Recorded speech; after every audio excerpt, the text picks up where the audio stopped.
Welcome to the next video in the series on condensed matter theory.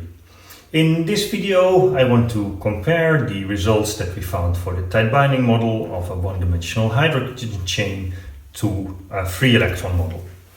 And what we have seen in the previous video is that if we look at an energy momentum dispersion of the tight binding model of hydrogen atoms on a one-dimensional chain, then we find an energy momentum dispersion that is cosine-like and has a bandwidth of 4t, and epsilon of k is 2t cosine Ka plus an onset energy. What we have seen in previous lectures is that we can also talk about the free electron dispersion, and the free electron dispersion is then folded in the first Brillouin zone and has a dispersion of h square k square over 2m. If we now include a periodic lattice and have some interaction, then this is going to open up gaps at the zone boundary where the energies between the bands belonging to different Brillouin zones are close to each other, and the gap opening is equal to 2v of q is equal to 2 pi over a. Now let's see how we can relate this purple band, which you already see has some cosine-like behavior, but is not perfectly cosine-like, to a free electron band, or how we can start to a tight binding band, and how, in other words, how we can start from a tight binding band and generate a free electron band. And let's start around the place where k is 0.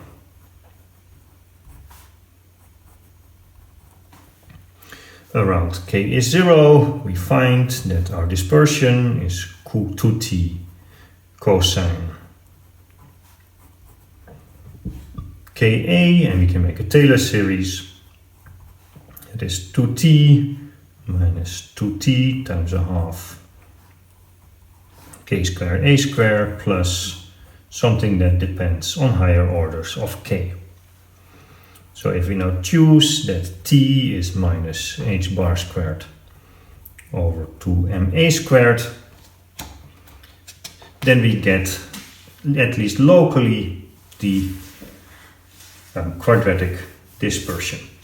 But non-local, of course, this is always going to bend, whereas the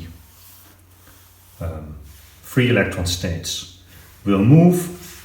So in order to not only locally have the right behavior, but have the behavior over the full momentum, we will need to introduce longer range hopping. So let's see which form of long range hoppings we need in order to exactly reproduce our free electron band.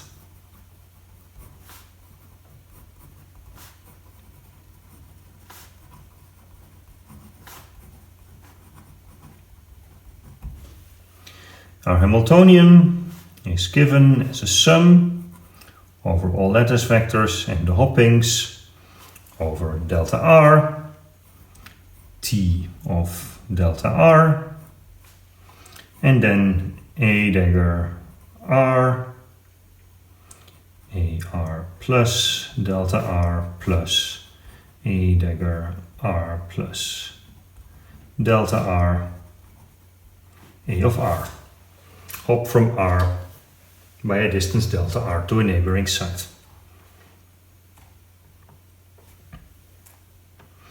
And instead of delta r, we can also write n times a in a one-dimensional lattice. The Hamiltonian in k-space is going to be a sum over the a sum over the crystal momentum, and a sum over n, which is the distance with which you hop, to t for the distances that we hop times cosine k dot a times n, a dagger k, ak. And this is the epsilon k that we have. Well, what we see here is basically a discrete Fourier transform. So we can calculate back what t has to be when we want to have a quadratic energy momentum distribution. And 2t at distance n is a over pi, the normalization, integrating from minus pi over a to pi over a for a one-dimensional lattice with lattice constant a, h bar squared k squared over 2m, the function we want to represent, and then the cosine n k dot a dk.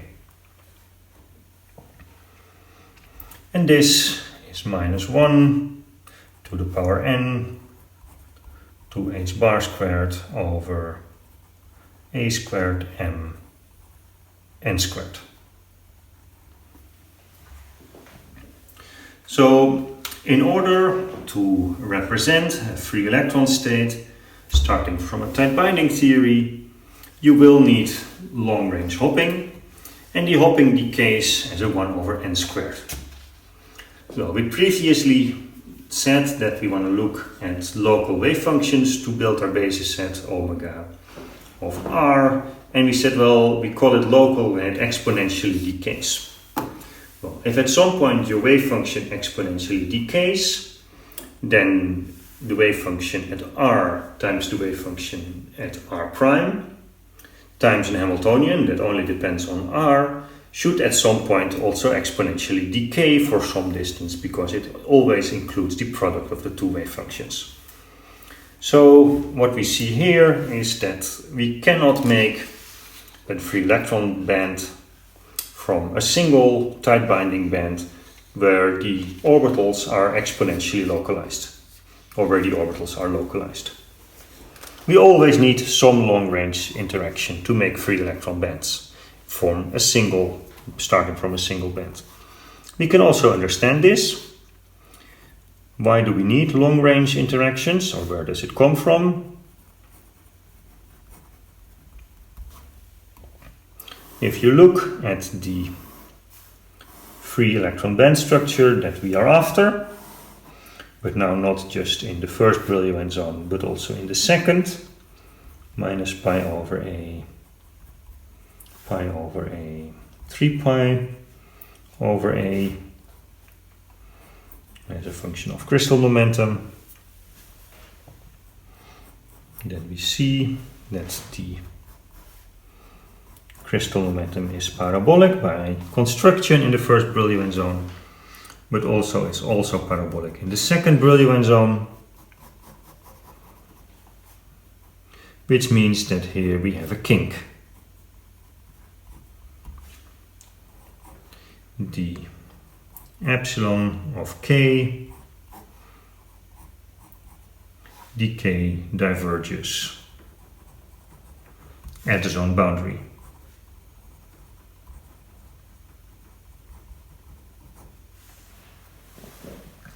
Well, and if I want to represent a wave function that is not continuous, then you have infinitely high frequencies in here, so you need to sum up to infinitely high crystal momenta in the Fourier space.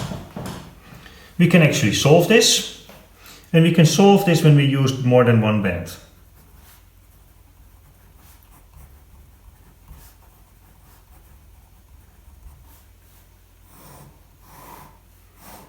If we look at our energy momentum dispersion, then if I would just continue with the next band in the next Brillouin zone, then there is no kink whatsoever. And the same is true then, of course, here. So if I include not only one, but at least two bands in my bases, then I don't have kinks anymore. And you should be able to make a short-range tight binding model of free electron bands. And this is exactly what we will do in a later example, where we will have a look at a single S and a P band on a lattice on a one-dimensional chain, and show that with the use of nearest neighbor interactions, you then can get almost perfect free electron-like bands. But if you want to do it with just a single band, then you will always have a kink at the zone boundary, and that gives rise to infinitely long range hopping. Of course, you can say, well, I want to have a weak periodic potential, and then of course, depending on how strong that potential is, your hopping range will become finite, and it can even become short range, but for that you really need to have a substantial potential there.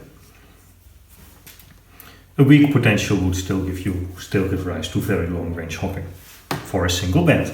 The other option is just to make your local basis set a bit larger. But that we'll save for the next video. Thank you very much. We will continue by including making tight binding models for more than one orbital, and then we can look at this example. We see each other in the next video. Stay healthy.